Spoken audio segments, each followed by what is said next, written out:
In this world, is the destiny of mankind controlled by some transcendental entity or law? Is it like the hand of God hovering above? At least it is true that man has no control, even over his own will. Berserk is a story with very clear religious allusions and inspirations. From the factions of organized worship touched on throughout the plot, to the ironic religious imagery portrayed through both Guts and Griffith, this is a piece of work absolutely rich with symbolism about the topic. And while there are tons of little messages about this sprinkled throughout the series, both subtle and otherwise, that would be a topic more suited for someone with an expertise in religious lore and culture to unpack than me. But that doesn't mean that it's impossible to parse out what the narrative's primary broad messages about this are. For a series so dense with themes, it would seem foolish to suggest that Berserk has no underlying messages about religion when it tackles the subject so substantially throughout. So it begs the question, what is Berserk actually trying to say about religion as a concept? To put it in extremely blunt terms, is Berserk anti-religion, pro-religion, or something in between? From a superficial level, this message seems pretty clear-cut and obvious. The vast majority of characters associated with religion in the story are portrayed in a decidedly negative light, so this would seem to indicate the story's thoughts on the topic.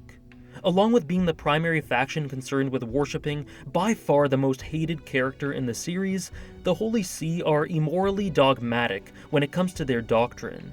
They label anyone who doesn't 100% align with their beliefs as a heretic, and brutally torture and maim who they see as deviants under the pretense of this being the will of God, to cleanse and remove these people from evil. Additionally, oftentimes, classically religious rituals of note throughout the plot usually lead to mass violence and are rarely shown in any positive light. The main entity resembling a true deity in the series, the idea of evil, is a god of misfortune and suffering, not good. Concurrently, the pseudo-demigods in the series are, well, the God Hand.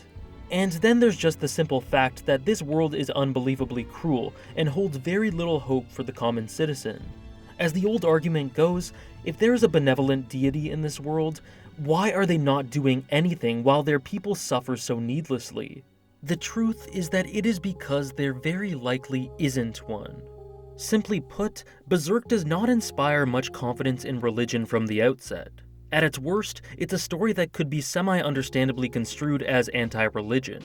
But that's only from a shallow observation, and the messages run much deeper than that. In fact, there is much more at play when it comes to the thematic relevance of religion in Berserk, and it has much to do with the mechanics of the universe, the nature of humanity, learned helplessness, and the aforementioned idea of evil. As touched on before, this setting is brutal. Rife with unjust societal hierarchies, war, famine, violence, and all manner of sadistic supernatural entities, it is about as gritty as dark fantasy worlds can get. The people in this world are in a constant cycle of agony, and it takes the vast majority all they have to just find it within themselves to continue living. Justifiably, few harbor any semblance of hope for the future. However, despite the fact that fate plays a huge role in Berserk, this horrible world is portrayed throughout the series to be a result of the darkness of mankind, rather than the will of some universe-defining entity. Baelitz, structured power, oppression, and most notably for this topic, religion, these are not insubstantial plot devices used to carry the story to its intended destination using the concept of fatalism as a crutch. Rather, they are methods and outlets used to display two very important themes. The first theme that religion contributes to is very bluntly communicated in the story. It's about the potential within mankind for pure brutality. Humans are capable of unspeakable evil, and many times they cover these actions using fronts and deceptions. Mozgus and his followers are a clear example of this with regards to religion. A group of despicable people carrying out despicable acts, using religion and worship as an excuse.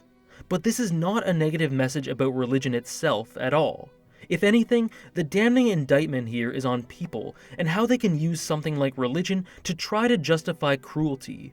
It's a much more nuanced message, more characteristic of Miura's writing, and more consistent with the ideas of the series.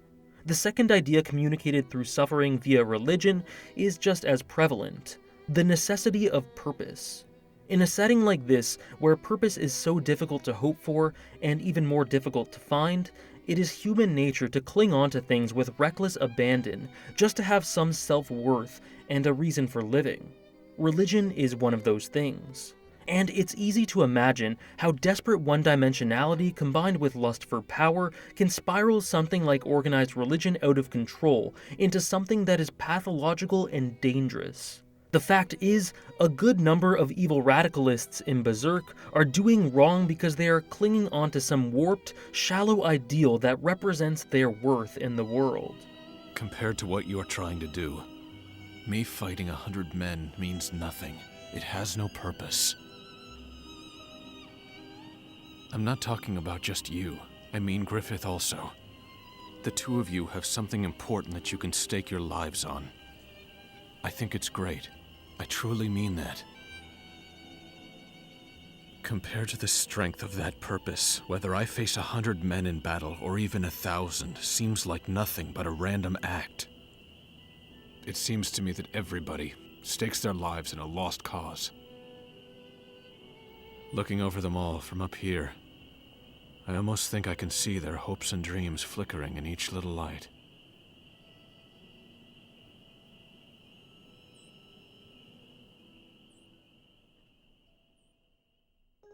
The setting has people totally dependent on anything that represents purpose, and many become narrow-minded ideologues striving for something to live for in this world that gives them nothing.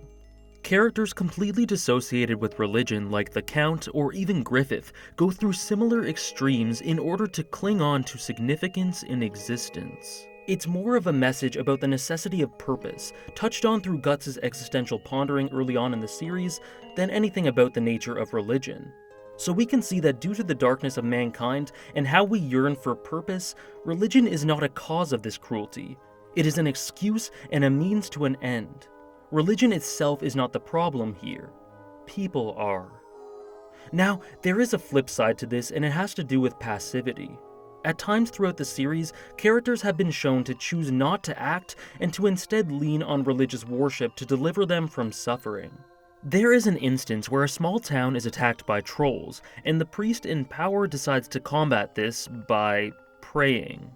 But once again, instances like this are not a criticism of religion itself, just how people use it.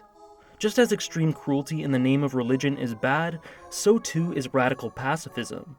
On a more narratively personal note, there is also the subject of Farnese's character arc, a woman who ultimately decides to give up on religion after realizing that she used it and her authority as a leader of the Holy Iron Chain Knights as an unhealthy outlet for sadism and carnal desires.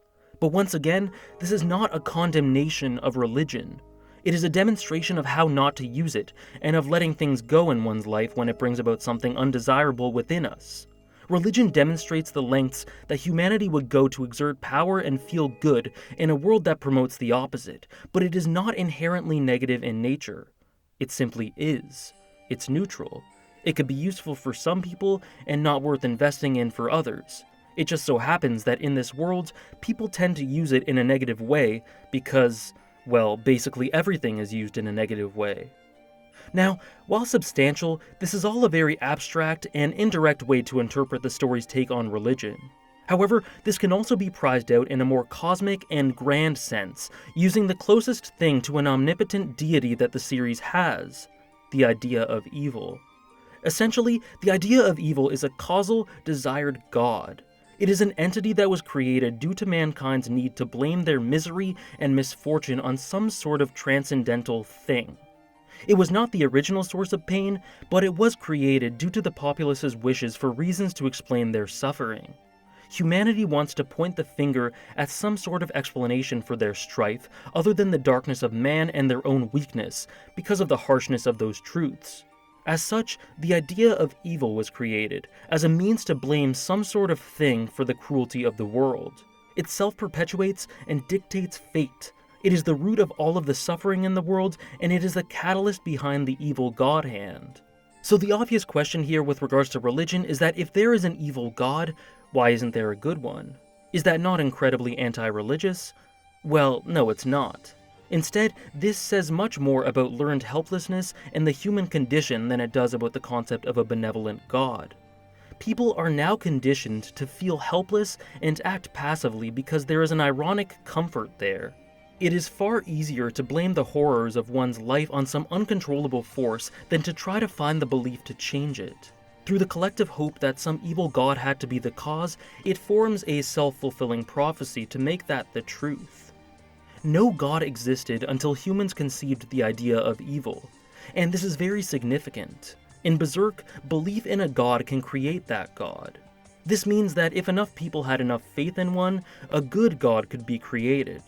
But there is plenty of reason as to why a god of benevolence, the reason behind good deeds and fortune, has not been created. Firstly, there is simply such little happiness, hope, and success in Midland, which automatically lowers the possibility. People have learned to not hope for anything, so naturally, there is little chance of them believing in some god that is the source of good things.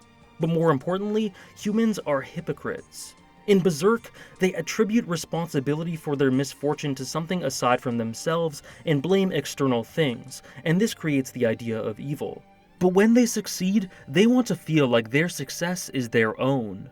There is very little chance that anyone in the setting will attribute the cause of their successes to some benevolent god, especially when there is such little evidence for a god of that sort in the first place, and especially when they want to feel responsible for their own success. As such, no idea of good exists. Only the idea of evil. But what's important here is that this means that belief and faith from the masses is the power behind the sources of both good and evil in Berserk. There could be a god of goodness, there just isn't one because it is so difficult for people to strive past their misery and egoism to find belief in one. Consequently, Berserk could be construed as an advocate of belief in gods and a positive, healthy adherence to religion. If humans were different, the mechanics of the universe would be completely altered. Faith could very well save this setting, but there is just so little of it. Again, through the concepts of organized worship and theism, Berserk is much more of a condemnation of human nature than it is a criticism of religion. Now, with regards to Kentaro Miura's thoughts on God, this would appear to be more cut and dry if we take what the story says as a one-to-one representation of his thoughts. And note that this is a big assumption to make, but I find the subject interesting to ponder, especially since I wasn't able to find any solid information on Miura's outlook on religion. If you have a good source for this that I missed, then please feel free to share it in the comments. Having said all of that, if Berserk's take on this parallels Miura's thoughts on the subject, then he likely believes that the concept of a god is an illusory idea perpetuated by the masses as a way to make life more bearable. The fatalism associated with the story reinforces this as well. This line of thinking would seem to state that the momentum behind deities makes them extremely substantial and influential in the modern world, but they only exist because people believe them to exist. It would seem that Miura does not at all believe that there is a god, while also believing that being religious and having faith is totally fine as long as it is a healthy influence in one's life. He seems to hate the evil that can spring up from organized religion as a result of mankind's deep flaws, but does not chastise anyone who is religious because it itself is not an inherently bad thing. And I think that much is clear when examining the approach to religion throughout the narrative. Consistent with the nuanced story that we have experienced thus far in Berserk, everything depends. Very little is black or white, and one must have perspective when examining any controversial topic, because more likely than not, there is a lot more depth to a situation under the surface. Many thanks for watching.